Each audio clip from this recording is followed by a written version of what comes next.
So guys మేమైతే మొన్న జామ జాతరకి కూడా రాలేదని చెప్పి నేను ఇంకా మా ఫ్యామిలీ మొత్తం అయితే ఎల్లమ్మ టెంపుల్కి అయితే వచ్చేసాం.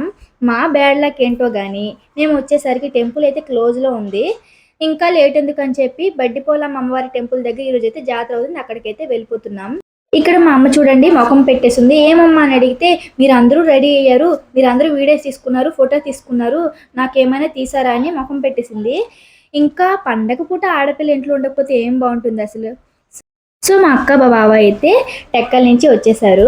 ఇంకా లేట్ ఎందుకని చెప్పి అందరం కలిసి టెంపుల్కి అయితే వెళ్ళిపోయాం. మేమైతే టెంపుల్కి వచ్చేసాం.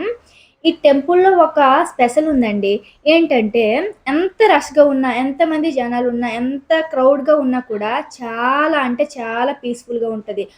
కోర్స్ టెంపుల్స్ అంటే ఎలానో పీస్ఫుల్గానే ఉంటాయి, ఎందుకంటే మన మైండ్ టెంపుల్స్లో ఉంటే చాలా రిలాక్స్డ్గా ఉంటుంది కాబట్టి.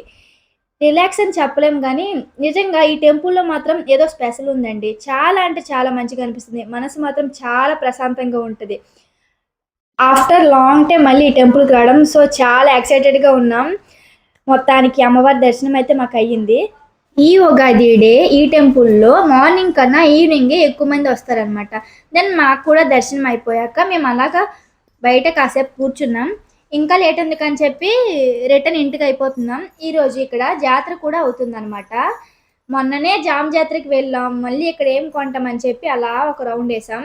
ఇంకా పలాస వచ్చాక ఏం తినకుండా ఉంటామా? దెన్ మేమందరం అయితే చాట్ తింటున్నాం.